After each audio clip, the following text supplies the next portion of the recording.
sahabat WB, podcast kita kali ini berjudul Selalu Baru, Selalu Segar. Tahun demi tahun berganti dan berlalu, tetapi engkau dan perkataanmu selalu baru dan menyegarkan.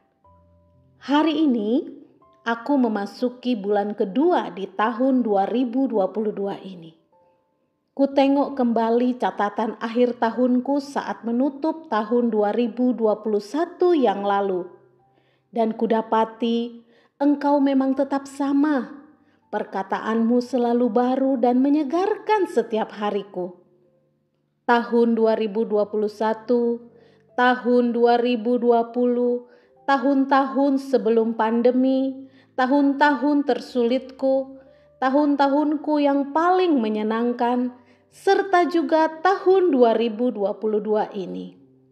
Aku siap melanjutkan perjalananku tahun ini ya Tuhan. Rumah 31 Desember 2021. Terima kasih Tuhan, akhirnya aku bisa tiba di hari ke-365 tahun ini. Aku terus-menerus kau buat makin takjub saat menghitung berkat-berkat-Mu. Begitu banyak hal di sepanjang tahun ini yang kurasakan, kucatat, dan membuatku makin cinta, kagum, dan mengenal Engkau. Tahun 2021 ini adalah tahun kedua masa pandemi. Dan aku tak tahu pandemi akan terus berlanjut sampai kapan. Namun, 3 hal dari 2021ku menjadi catatan penting darimu sendiri untuk langkah-langkahku yang selanjutnya.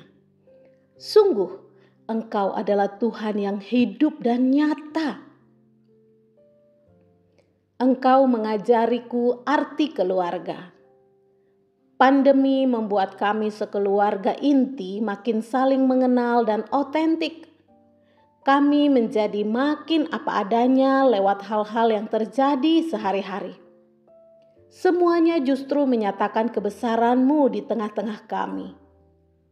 Makin banyak waktu yang kami jalani bersama-sama di rumah ternyata sangat berarti. Justru karena itulah kami tidak lagi bisa bersembunyi di balik kesibukan masing-masing.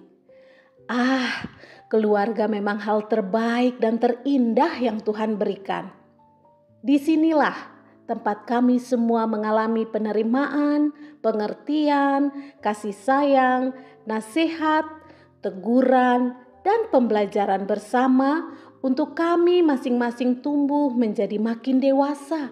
Bukan semata karena umur yang bertambah, tetapi karena pemahaman dan pengertian tentang arti kehidupan. Kami banyak belajar dan saling belajar dari satu sama lain. Aku pun banyak belajar dari putri kami. Melihat dia banyak tumbuh kuat dalam mempercayai dan mempercayakan begitu banyak rasa dan asanya kepada kami orang tuanya dalam hal-hal yang selama ini tidak dan belum diceritakannya. Apa saja dia ceritakan, teman-teman, pelajaran, dan guru di sekolah yang selama 2 tahun ini dijalaninya secara daring. Pemikiran-pemikirannya tentang rencana melanjutkan studi nanti setelah SMU, kegemarannya berkreasi dengan keterampilan tangannya, sampai sosok YouTuber yang menginspirasi dirinya karena nilai-nilai kebenaran firman Tuhan yang dipegangnya. Bersama suamiku, aku belajar menjadi teman curhat terbaik bagi putri kami. Sementara dia pun belajar demikian bagiku. Konflik dan perbedaan di antara kami rupanya bukan menghilang, tetapi justru kami belajar paham bagaimana mengerti serta menyelesaikan konflik dan perbedaan itu. Segala interaksi kami menjadi pembelajaran berharga setiap harinya. Belajar, mengenal, dan menguat. Kami kini jadi lebih saling mengenal. Bukan sekedar karena ikatan pernikahan atau hubungan darah, melainkan lewat pembelajaran akan segala perbedaan yang ada. Aku, suamiku, dan putriku, kami saling didewasakan dan mendewasakan. Wow, banyak sekali harta karun tergali di antara kami yang semuanya memperkaya sekaligus memperkuat visi pernikahan dan panggilan Tuhan dalam hidup kami masing-masing. Belajar lewat berbagai aktivitas sehari-hari yang kami kerjakan juga ternyata menambah arti pentingnya keluarga. Memasak, bersih-bersih rumah, menonton film di bioskop, apapun yang kami lakukan seringkali akhirnya berlanjut dengan diskusi dan berbagi hal-hal baik dan berharga yang kami masing-masing tangkap. Terima kasih Tuhan, Engkau menyatakan kehadiran-Mu dengan cara yang begitu nyata dan sehari-hari.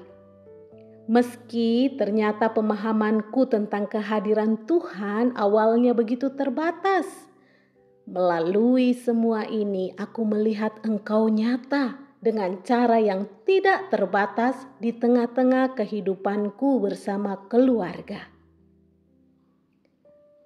Engkau mengajariku arti cukup. Setiap kali aku membuka kulkas di rumah, rasanya seperti melihat Tuhan tersenyum. Kulkas di rumah ini adalah saksi betapa pemeliharaanmu atas kami sekeluarga adalah sebuah berkat. Rasa cukup adalah sebuah kemerdekaan. Aku ingat tiap kali menata ulang isi kulkas di rumah, mulai dari bagian freezer, chiller, sampai ke laci tempat sayuran. Seluruh prosesnya bercerita tentang kecukupan itu. Betapa aku patut bersyukur untuk anugerah hidup dalam rasa cukup. Firman-Mu pun telah menyatakannya. Karena itu aku berkata kepadamu, janganlah khawatir akan hidupmu, akan apa yang hendak kamu makan atau minum, dan janganlah khawatir pula akan tubuhmu, akan apa yang hendak kamu pakai. Bukankah hidup itu lebih penting daripada makanan, dan tubuh itu lebih penting daripada pakaian? Matius 6 ayat 25. Tuhan, Engkau telah mengajariku merdeka dalam hidup dengan rasa cukup, dimulai dari urusan kulkas kami di rumah ini. Pernah sekali itu, aku berpikir untuk mengganti kulkas dengan yang berukuran sedikit lebih besar. Tetapi pemikiran itu tidak berlanjut. Memang masalahnya bukan ada di ukuran kulkasnya, tetapi di ukuran hati dan pikiranku. Kulkas yang ada ini cukup untuk kebutuhan kami bertiga. Ukuran kulkas yang lebih dari ini pasti jadi berlebih dan malah menimbulkan masalah lain, karena aku jadi repot dan pusing mengisinya dengan bahan-bahan yang melampaui kebutuhan kami. Dari urusan kulkas, aku belajar bahwa rasa cukup adalah sebuah kemerdekaan. Betapa aku bersyukur pula untuk setiap ide menu masakan setiap harinya sepanjang tahun ini. Kadang menu itu bahkan tidak ada di buku resep makanan manapun, dan idenya muncul begitu saja dari bahan-bahan yang ada di kulkas yang tidak harus khusus kubeli dulu. Terima kasih Tuhan untuk teknologi modern yang memungkinkanku untuk belajar resep-resep yang lumayan sulit lewat video di YouTube. Biasanya aku belajar resep-resep masakan Nusantara yang dibuat dengan bumbu-bumbu lengkap. Aku juga jadi punya waktu untuk praktek memasak dengan resep-resep warisan ibu yang aku belajar dari melihat dan membantu ibu waktu memasak dulu. Yang terakhir ini menimbulkan kesan indah yang manis di hatiku. Sejak menyiapkan resepnya sampai menyantap hasilnya, karena resep-resep masakan ibu itu bukan hanya enak dan lezat, tetapi juga syarat dengan nilai kenangannya. Aku sungguh bersyukur untuk pembelajaran soal rasa cukup sepanjang tahun ini. Di dalam rasa cukup, aku merdeka untuk hidup menikmati setiap kasih karunia-Mu. Engkau mengajariku arti, esensi, dan prioritas. Naik turunnya situasi dan kondisi sepanjang masa pandemi ini membuatku berpikir ulang tentang prioritas. Aku jadi belajar untuk kembali berfokus pada hal-hal yang esensial. Sebuah pembelajaran yang menolongku untuk dapat membuat skala prioritas hidup. Terima kasih Tuhan untuk sepanjang tahun yang mengajarku bahwa hubungan pribadi dan keintimanku bersama-Mu adalah hal yang tidak dapat digantikan dengan apapun.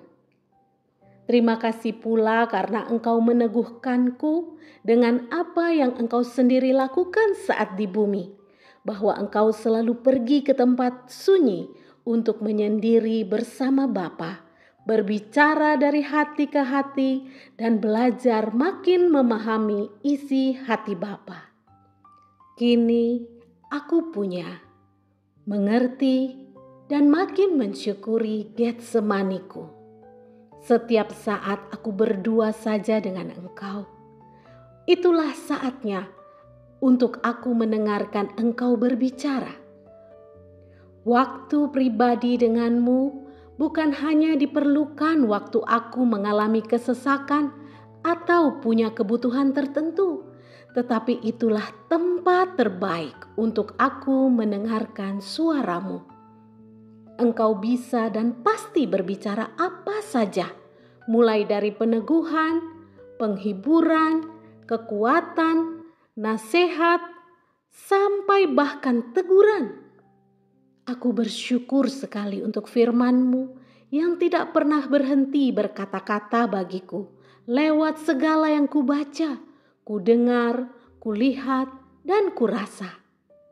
Engkau bahkan membawaku untuk makin memahami dan berjalan dalam karakteristik temperamen rohani pribadiku, hingga aku makin mantap di dalam cara terbaikku untuk membangun keintimanku denganmu.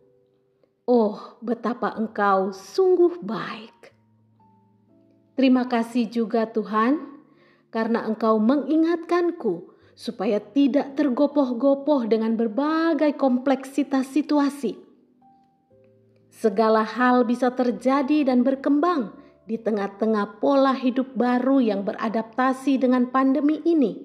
Tetapi Engkau telah membekaliku untuk berfokus pada hal-hal yang esensial, bahkan untuk secara khusus makin intens berjalan di dalam keintiman denganmu.